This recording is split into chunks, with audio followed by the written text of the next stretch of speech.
আজ আমি চলে এলাম আরেকটি সুন্দর ভিডিও নিয়ে। আজ তোমাদের আমি মাইক্রোফোনে পড়াচ্ছি। তোমাদের জন্যই আমি এত কষ্ট করছি, যাতে তোমাদের ভালো কিন্তু রেজাল্ট হয়। তাই তোমরা প্রত্যেকটা লাইন কিন্তু খুব ভালোভাবে দেখবে, পড়বে।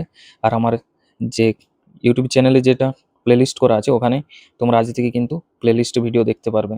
তাই প্রত্যেকটা পড়া কিন্তু তোমরা ওখান থেকে রিভিশন করে নেবে। পরীক্ষার আগে কিন্তু তোমাদের অনেক উপকার হবে।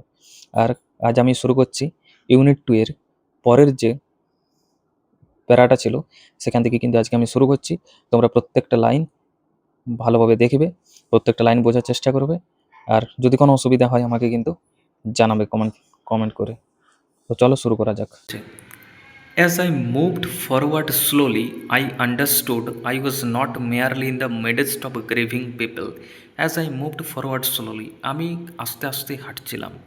I understood, আমি বুঝতে পেরেছিলাম। I was not merely in the midst of grieving people, মানে আমি শুধু কতগুলি শোকার্ত মানুষের মধ্যেই নেই, এটা কিন্তু আমি বুঝতে পেরেছিলাম।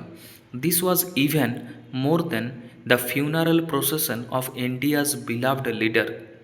কি বলতে চাইছে না, ভারতবর্ষের যিনি বিলাভড লিডার বা প্রিয় নেতা, তার যে শেষ যাত্রা, তার থেকেও কিন্তু এই যে ফিউনারেল, এটাতে কিন্তু অনেক বেশি মানুষ ছিল বা বেশি মানুষের ভিড় ছিল। I was among people for whom walking with Bapu had a special meaning.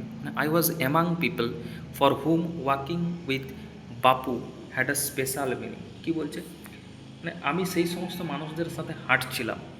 I was among people for whom walking with Bapu, আমি সেই সমস্ত মানুষের সাথে হাঁটছিলাম।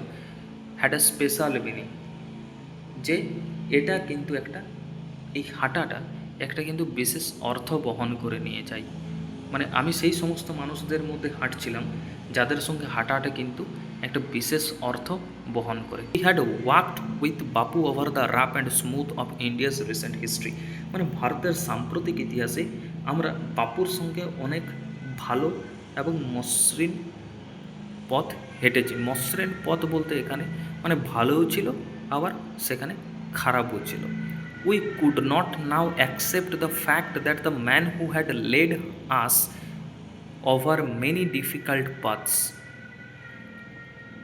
was never going to walk with us again. We could not now accept the fact, আমরা বিশ্বাসই করতে পারছিলাম না। উই কুড নট বলেছে এখানে, কুড নট মানে কুড নট অ্যাকসেপ্ট, আমরা অ্যাকসেপ্ট করতে পারছিলাম না, গ্রহণ করতে পারছিলাম না। The fact that the man who had led us over many difficult paths was never going to walk with us again. মানে আমরা গ্রহণ করতে পারছিলাম না যে যিনি আমাদের লিডার, যিনি আমাদের অনেক খারাপ পথগুলো, অনেক খারাপ ডিফিকাল্টিস আমাদেরকে পার করেছে, সেই মানুষটা কিন্তু never going to walk with us again, আর কিন্তু আমাদের সাথে হাঁটবে না, এটা কিন্তু আমরা কখনো অ্যাকসেপ্ট করতে পারছিলাম না বা গ্রহণ করতে পারছিলাম না। এই জিনিসটা মনে রাখবেন। বাপু's slight figure had walked staff in hand over a large part of India. Bapu's বলছে, বাপু's slight figure had walked, বাপুর যে পাতলা চেহারাটা সেটা কিন্তু আমাদের সাথে হেঁটেছিল।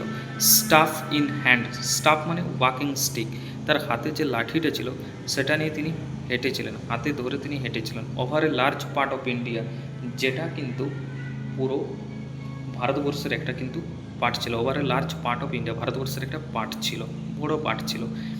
Two walk is to make slow progress, এই যে প্রোগ্রেসটা এটা কিন্তু স্লো ছিল। মানে কি, to walk is to make slow progress, এটা কিন্তু ধীরে ধীরে হাঁটা ছিল।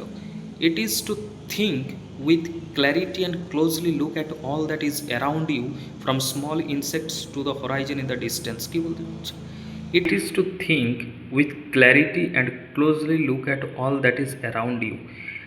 এখানে ক্ল্যারিটি বলতে দেখো নিচে দেওয়া আছে ability to clearly think about or understand something, মানে কোনো জিনিসকে খুব পরিষ্কারভাবে, খুব ভালোভাবে বোঝা, অ্যান্ড ক্লোজলি এবং সামনে থেকে বোঝা যে তোমার পাশে আছে, মানে তুমি দূর থেকেও কিন্তু তুমি বুঝতে পারো।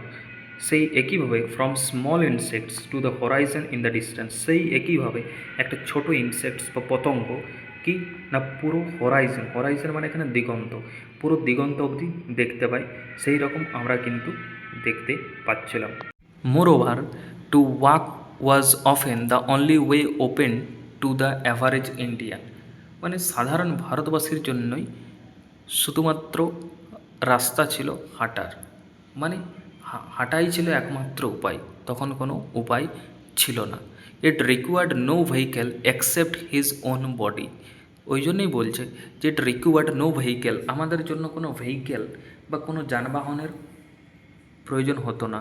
Accept is own body, accept is own body মানে আমাদের বডিটা ছাড়া। And cost him nothing but his energy, cost him nothing মানে কোনো কষ্ট লাগতো না, কোনো টাকা পয়সা লাগতো না, বাট হিজ এনার্জি কিন্তু শক্তিটা লাগতো, কোনো ভেহিকেল লাগতো না, শুধুমাত্র নিজের বডিটা ছাড়া, এবং কোনো টাকাও লাগতো না, শুধুমাত্র এনার্জি লাগতো।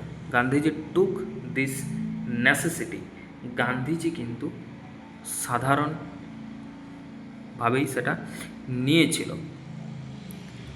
As he took much that was commonplace and transformed it into a joyful effect. commonplace মানে এখানে commonplace মানে দেখো দেওয়া আছে যে ordinary. Gandhiji took this necessity, Gandhiji খুব কিন্তু সহজভাবেই এটাকে নিয়েছিল। As he took much that was commonplace and transformed it into a joyful effort, এবং তিনি সাধারণ জিনিসের মতো হাঁটার অভ্যাসকেও প্রয়োজনীয় রূপে তিনি কিন্তু গ্রহণ করেছিলেন, এবং তিনি এটাতে আনন্দ পেয়েছিলেন। এই